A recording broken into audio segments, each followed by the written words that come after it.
বর্তমান সময়ে বিশ্বব্যাপী একটি নামটা হলো শেখ হাসিনা।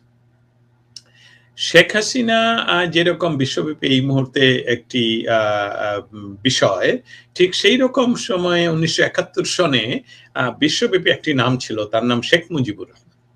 বিশ্বের এমন কোন দেশ নেই যেখান থেকে শেখ মুজিবুর রহমানকে তাদের সংবাদে আনা হতো না। এই ১ম এই আমি এই তুলনাটা করার একটা কারণ আছে। কারণ বাংলাদেশ এই সময়ে ৭১ এর ৯ মাসের সময় পার করছে। এটা আমার কথা নয়। আমি কিন্তু ইতিমধ্যে গত ২-৩ মাস ধরে বাংলাদেশে বিভিন্ন অপরিচিত মানুষের সাথে আলাপ করেছি, যারা আমাকে কনফার্ম করেছেন যে বাংলাদেশে আমরা সেই সময়ে একদম শিশু ছিলাম না, কিন্তু তখন জয় বাংলা বলা যেত না। আওয়ামী লীগ সন্দেহ পিটিয়ে মারা হতো। মুক্তি বাহিনী বাড়িতে আছে কিনা সেটা খোঁজ করতে এসে বাড়ি জ্বালিয়ে দেওয়া হতো। মা বোনদেরকে ধরে নিয়ে পাকিস্তানি সেনাদের কাছে তুলে দেওয়া হতো। ঠিক একই সেই যে বাহিনী, সেই যে প্যারাট্রুপ, সেই যে অক্সিলিয়ারি ফোর্স জামায়াতে ইসলামী এবং আল বদর, সেই একই অবস্থা বর্তমান বাংলাদেশে চলছে। আপনি জয় বাংলা বলতে পারছেন না, আপনি বাংলাদেশের পক্ষে কথা বলতে পারছেন না। অথচ আমাদের স্বাধীনতা সংগ্রামের মূল যে স্লোগান সেটা হলো জয় বাংলা। এটার সাথে কারো দ্বিমত থাকার কথা নয়। এবং সেইটার জন্য আমি এই কথাটা প্রথমেই তুলে ধরলাম যে এই ৭১ এর সময় পার করছে বাংলাদেশ, এবং ৭১ এ যেমন বঙ্গবন্ধু শেখ মুজিবুর রহমানের নাম পৃথিবীব্যাপী ছিল, অ্যাক্টিভ এবং তাৎক্ষণিক, মানে সমসাময়িক বলবো। বর্তমানে হলো শেখ হাসিনা সমসাময়িক। আমি অনেকের নাম এভয়েড করে কথা বলি সারা জীবন। কারণ আপনি যখন কাউকে নিজের মুখে নাম বলবেন, সে কিন্তু খুব প্রাধান্য পেয়ে যায়। তবে আমি ইঙ্গিতে বলতে চেষ্টা করব যে কিছু তথাকথিত দালাল, আমাকেও অনেকে দালাল সাংবাদিক বলে। I don't really care. আমি বঙ্গবন্ধুর দালাল, আমি বাংলাদেশের দালাল। কিন্তু উনারা বলেন যে উনারা দালাল নয়, কিন্তু উনারা হলেন দালাল সাংবাদিক। এখানে ওয়াশিংটন ডিসি আমাদের এম্বাসিতে আছেন। ওনার তো একদম তেলে বেগুনে জ্বলে উঠলেন। উনি অস্থির ভাবে দেখলাম সকাল থেকে বিভিন্ন পোস্ট দিয়ে যাচ্ছেন, এবং ওনার কিছু সাঙ্গপাঙ্গ এখানে অবস্থান করছে, যারা শিবিরের লোক, তথাকথিত শিবিরের লোক, তারা সরাসরি শেখ হাসিনার দেশে ফেরা তাদের গায়ে ফুসকা পড়ছে। যেই কথাটা আপনি বললেন যে প্রথম আলো এবং ডেইলি স্টারের ফুসকা পড়ছে না, তারা অস্থির হয়ে পড়েছে যে শেখ হাসিনা কেন দেশে আসবেন না, উনি মিথ্যা কথা বলছেন, ওনার আশা কেন, উনি এই বিশ্লেষণটা আওয়ামী লীগের নেতৃবৃন্দ না করে ওনারা করছেন যে শেখ হাসিনা আসলে ওনাকে ফাঁসি দেওয়া হবে। উনি আমাদের আমেরিকান যে দালালগুলো আছে পয়সা দিয়ে কাজ করে, যার গত সপ্তাহে আমরা এই কথা বলেছি, সেই দালালগুলো দিয়ে ওনারা গত সপ্তাহে বলিয়েছেন যে শেখ হাসিনা হয় বিদেশের থাকবে, না হয় দেশে গেলে জেলে পচে মরবে। এটা ভয় দেখানো, যে আপনি দেশে আসলে তো আপনাকে জেলে পচে মরবে, ফাঁসিতে ঝুলাবে, এই শব্দটা দুঃসাহসিক ভাবে তাদেরকে দিয়ে বলাতে পারেননি।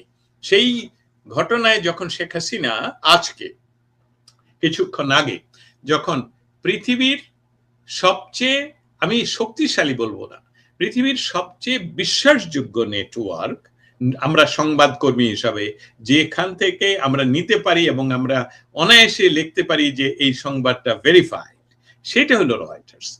সেই রয়টার্সের সাথে এত দীর্ঘ সময় বঙ্গবন্ধু তনয়া শেখ হাসিনা, বাংলাদেশের সর্বশেষ স্বাধীন প্রধানমন্ত্রী, কথা বললেন, এবং উনি নির্দ্বিধায় সময়, ক্ষণ, দিন, ক্ষণ, মাস বলে দিলেন। সেটাকে তুচ্ছ তাচ্ছিল্য করছে এই দালাল সাংবাদিক এখানে ওয়াশিংটন ডিসিতে, যিনি বর্তমান সরকারের পয়সায় বসে, আমাদের সরকারি জায়গায় বসে এই কথাগুলো বলছেন। এবং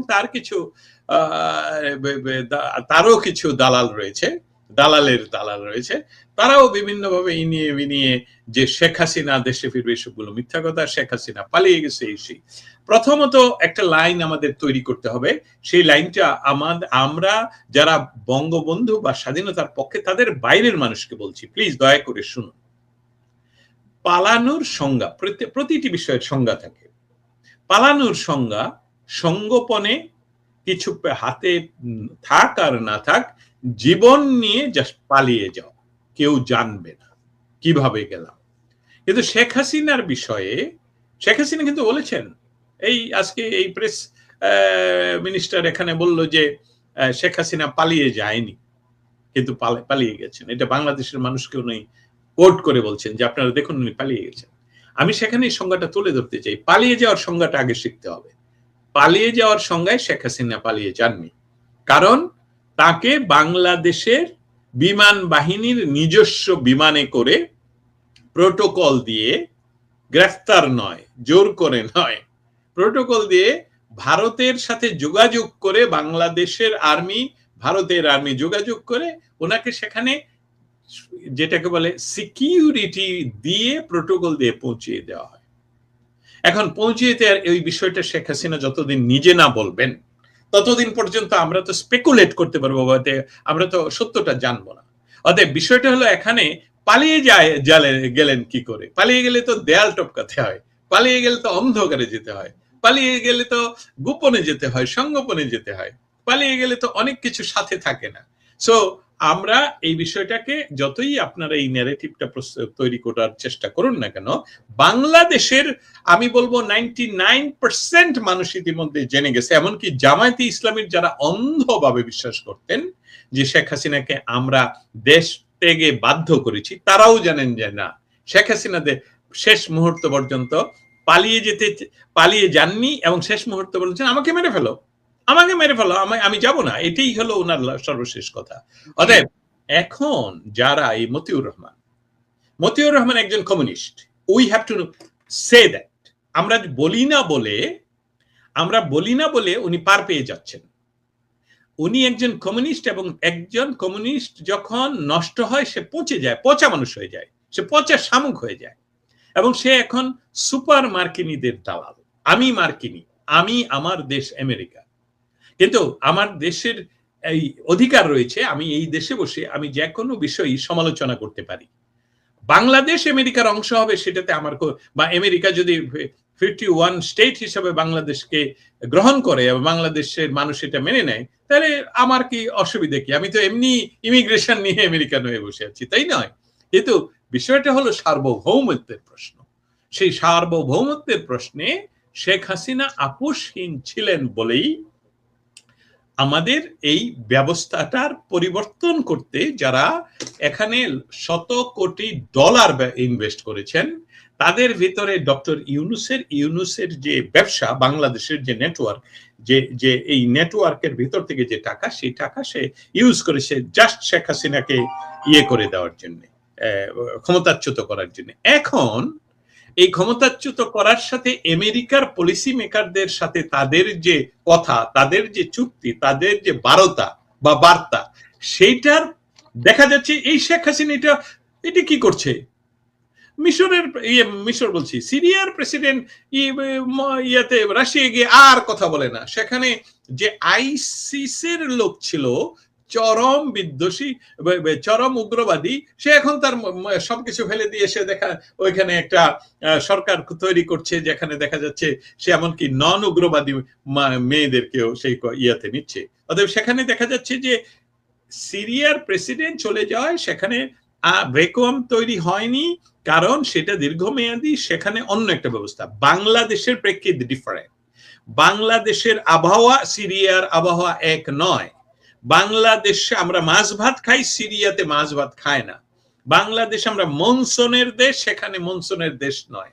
অতএব এটা বুঝতে হবে, শেখ হাসিনা বঙ্গবন্ধুর কন্যা, এবং বঙ্গবন্ধু হলো বাংলাদেশের জাতির পিতা, বাঙালি জাতির পিতা শুধু নয়।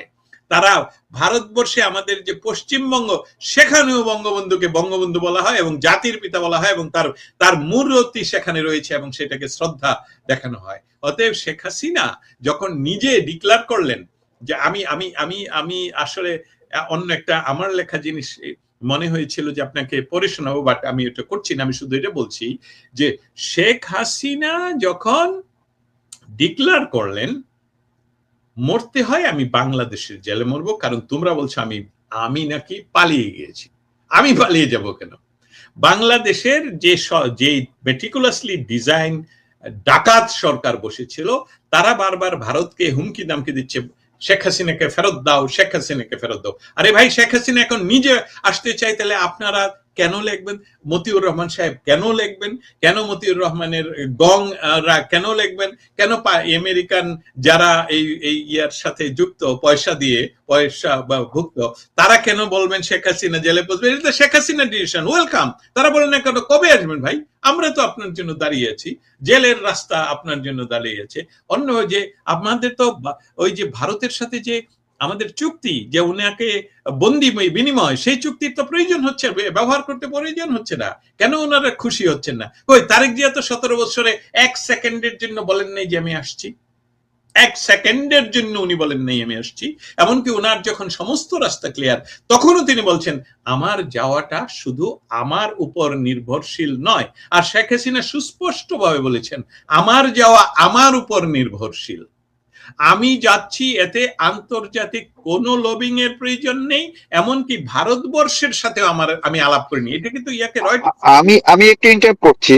ভারত সরকারের পক্ষ থেকেও কিন্তু বারবার বলা হচ্ছে যে শেখ হাসিনার দেশে ফেরার বিষয়টি পুরোপুরি শেখ হাসিনার উপরেই নির্ভর করছে। ভারত সরকার এই ক্ষেত্রে কিছু করবে না। যখন শেখ হাসিনা যেতে চাইবে, যদি যেতে চান যাবেন, থাকতে চাইলে থাকবেন। ভারত এই কথাটা বারবার, যশোর বারবার এটা বলছেন। সরি, আমি ইন্টারাপ্ট করলাম আপনাকে। না না, আপনার সরি না, এটা ইন্টারাপ্ট করা খুব প্রয়োজন, কারণ আমরা তো সম্মিলিতভাবে কথা বলছি, আমি এককভাবে কথা জি। বলবো। সেখানে ভারতের সরকার, আমি ভারতের সরকারের কথাটা আপনি তুলে ধরলেন, ধন্যবাদ। আমি শেখ হাসিনার রয়টার্স যিনি যেটা বলছেন সেটা তুলে ধরছি। শেখ হাসিনা বলছেন যে আমি যাচ্ছি আমার দেশে ফেরত, এখানে ভারতের সাথে আমার আলাপের কি প্রয়োজন, এবং ভারতের সাথে আমার এই বিষয়ে কোনো আলাপই নেই। ভারত এটাতে বাধাও দিবে না, ভারতের সাথে আমি আলাপও করিনি। আমি যাব আমার মতন করে বাংলাদেশে, এবং বাংলাদেশে গিয়ে যদি আমার জেলে যেতে হয় আমি জেলে যাব। উনি আরেকটা কথা বলেছেন আমি আত্মসমর্পণ করব। এই কথাটার অনেক বিশ্লেষণ হচ্ছে, অনেক ভাবে করুক। আমি যেহেতু এই মুহূর্তে আইনজীবী হিসেবে কথা বলছি না, আমি একজন সংবাদ বিশ্লেষক হিসেবে কথা বলছি, সেই জন্য আমি বলছি উনি আত্মসমর্পণের কথা, যেহেতু ওনার বিরুদ্ধে কেস আছে এবং সেই কেসটার রায় আছে, এবং সেই রায়ের বিরুদ্ধে আপিল করতে হলে ওনাকে অবশ্যই কোর্টে সাবমিশন করতে হবে। তবে পৃথিবীর ইতিহাসে বহু, এবং বাংলাদেশেও ইতিহাস রয়েছে যে এই ধরনের ভিআইপি শ্রেণীর যাদের বিরুদ্ধে হয়, এই ধরনের অনুপস্থিতিতে রায় হয়, তাদেরকে সরাসরি গ্রেফতার না করে তাদেরকে সুযোগ দেওয়া হয়, সময় দেওয়া হয়, তারা যাতে কোর্টে গিয়ে আবেদন করতে পারে যে আমি এখন উপস্থিত, এবং আমাকে হয় আমাকে বেল দিয়ে আমাকে আমার আইনি যে বিষয়টা, যে আমাকে প্রটেক্ট করার জন্য আইনি সে ব্যবস্থা আমি নিব। কিন্তু দেখুন, আপনার কলিগও বলবো বা আপনার পত্রিকার বসও বলবো, তিনি সন্ত্রস্ত কেন? তিনি কেন এটাকে ওয়েলকাম বলছেন না? তিনি কেন বলছেন না শেখ হাসিনার এই এমন একটি সিদ্ধান্ত, বাংলাদেশের ভবিষ্যৎ কি হবে এরকম আলোচনা হচ্ছে না কেন? শেখ হাসিনা যদি, আমি আলোচনাটা আজকে করতে চাইনি, কিন্তু আপনি আমাকে ইনস্টিগেট করেছেন, আমি শুধু অল্প বিস্তর আজকে বলবো, ভবিষ্যতে বিস্তারিত বলবো। সেটা হলো যে শেখ হাসিনার এবং আমাদের সকলের, আমরা তো যে কোনো সময় প্রবাসে মৃত্যুবরণ করতে পারি, যে কোনো জিনিস, যে কোনো মানুষ মারা যেতে পারে। তো শেখ হাসিনা যে একটা বাংলাদেশের ইতিহাসে বঙ্গবন্ধুর পর সবচেয়ে সাকসেসফুল প্রধানমন্ত্রী, যাকে অন্যায়ভাবে আমরা বলছি এবং সম্পূর্ণ মিথ্যাভাবে বলছি উনি পালিয়ে গেছেন, সেটা উনি বহন না করে উনি পালিয়ে যাননি, আমি ফেস করছি। এটা এটা এটা এটা এটা এটা হলো নেতৃত্বের একটা দারুণই, আমি ফেস করছি। আমাকে ফাঁসি দিবে, প্রমাণ হলে ফাঁসি দিবে, আমরা অন্যায়ভাবে ফাঁসি দিবে, আমি পেট্রিয়ট। আমাকে অন্যায়ভাবে ফাঁসি দেওয়া, আমি ভারতে বলুন, অন্য কোনো জায়গায় বলুন, মৃত্যুবরণের চেয়ে আমি আমার দেশের জেলে, তোমরা আমাকে হত্যা করবে, বাংলার মানুষ আমাকে মনে রাখবে যে আমি পালিয়ে যাইনি, এবং শেখ হাসিনা পালিয়ে যায়নি। এই কথাটা প্রমাণের বিশেষ প্রয়োজনীয়তা রয়েছে বলেই আমি মনে করি। এবং সেখানে শেখ হাসিনাকে মেটিকুলাসলি ডিজাইনের অংশ হিসাবে, এমনকি বাংলাদেশের আর্মিকে পয়সা দিয়ে কিনে, যে কথাটা আমাকে অনেকে বলেন, আমি বিশ্বাস করি আপনার এই টক শো অনেকে দেখেন, যাদের সাথে হয়তোবা বাংলাদেশ আর্মি বা ডিজিএফ এর হয়তোবা দেখেন, তাদেরকে আমি জানিয়ে দিচ্ছি, অনেকে আমাকে করেন, আমাকে সংশোধন করার চেষ্টা করেন, ভয় দেখানোর চেষ্টা করেন, আমার বাসায় আসেন, বলেন বাংলাদেশ আর্মির সাথে যুদ্ধ করে কেউ পারেনি। আমি আর্মির সাথে যুদ্ধ করছি না রে বাবা, আমি সত্যটা বলছি। বাংলাদেশের কোনো একটি ইনক্লুডিং বঙ্গবন্ধু, কোনো একটি সরকারের গণতান্ত্রিক পরিবর্তন শুধু শেখ হাসিনা একবার করেছেন, সেটা 1996 সনে পাশ করে 2001 সনে উনি করেছেন। তাছাড়া সমস্ত সরকার পরিবর্তনে এই বাংলাদেশের আর্মি যাদের প্রতিশ্রুতি হলো বহিঃশত্রুর আক্রমণ থেকে দেশকে রক্ষা করা, আমার টাকা, বঙ্গবন্ধু যেভাবে বলেছেন, আমার জামার টাকা দিয়ে অস্ত্র কিনেছি বহিঃশত্রুর আক্রমণ থেকে দেশ রক্ষা করার জন্য, আর সেই অস্ত্র ব্যবহার হচ্ছে আমার গরিব দুঃখী মানুষের বুকে। ঠিক এই বিষয়টি আর্মিরা যদি সেদিন, হ্যাঁ, নির্বাচন নিয়ে আমেরিকা আমার সামনেই কথা বলেছেন যে আমরা এই নির্বাচনকে ইনক্লুসিভ বলি না। ইনক্লুসিভ বলে না একটা বিষয়, আরেকটা বিষয় হলে নির্বাচনকে আমরা মানি না, সেটা তো বলেনি। বলছে যে আমরা বাংলাদেশ সরকারের সাথে কাজ করব, এই নির্বাচনটা ইনক্লুসিভ না। এখন নির্বাচনটা ইনক্লুসিভ কি এইবার হলো? এবার কি ইনক্লুসিভ হলো? তখন তো নিষেধ ছিল না। অতএব শেখ হাসিনা যে দেশে ফিরবে, সেটাতে যাদের গাত্রদাহ, এখন এটা শতভাগ এইভাবে প্রমাণিত যে শেখ হাসিনাকে জাস্ট সরিয়ে দিয়ে বাংলাদেশকে আবার ৭১-এর পরাজিত শক্তির কাছে ফিরিয়ে দিয়ে বাংলাদেশ যে উন্নয়ন করছে, বাংলাদেশের মানুষের যে আয় হচ্ছে, সেটাকে ধ্বংস করার জন্য এই ব্যবস্থাটা করেছিল। এবং তার সাথে আপনার এককালীন কলিগ অথবা সম্পাদক যার নাম মতিউর রহমান, উনিও যুক্ত, এবং আমি মনে করি ডেইলি স্টারের সম্পাদক উনিও যুক্ত, এবং বিরাট একটি গোষ্ঠী এর সাথে যুক্ত। অতএব তাদের ভয় সবচেয়ে বেশি, কেন শেখ হাসিনা ফিরবে? ওয়াই? আপনি বিদেশে বসে থাকেন, আপনাকে তো কেউ আমরা ডিস্টার্ব করছি না, আপনি বাংলাদেশে আসবেন কেন? বাংলাদেশে আপনার কি? কিন্তু বাংলাদেশের আমি মনে করি এই মুহূর্তে 80 to 85% পিপল, মানুষ, জনসাধারণ চাচ্ছে শেখ হাসিনাকে দুইটা ভাগে মানুষ চাচ্ছে, এটা আমার ধারণা, যেটা নিয়ে আমি পরবর্তীতে কথা বলবো। দুইটা ভাগে চাচ্ছে। একটা ভাগ হলো শেখ হাসিনাকে চাচ্ছে মরি বাঁচি আপনি আসুন, আপনি আমাদের লিডার, আমরা জান দিব, প্রাণ দিব, রক্ত দিব। আরেকটা হলো যে আপনি চ্যালেঞ্জ নিছেন, অতএব আসুন দেখি। হ্যাঁ, অতএব এই দুইটা গ্রুপের বাইরে একটা গ্রুপ রয়েছে, তারা কিন্তু মনে প্রাণে চায় শেখ হাসিনা দেশে ফিরুক, এবং শেখ হাসিনার উপর যে অন্যায়গুলো হবে, অত্যাচারগুলো হবে, সেটাতে বাংলার মানুষ কেঁপে উঠবে, এবং সেটা শেখ হাসিনা ভালো করে বুঝেন, এবং সেটাই মতিউর রহমান বুঝেন। এবং মতিউর রহমানরা যেহেতু অনেক আগ থেকেই কুটো রাজনীতি, মানে যেটাকে আমরা বলি কুতর্কে তারা যুক্ত থাকেন, সেইটা নিয়ে তারা ভয় পাচ্ছেন।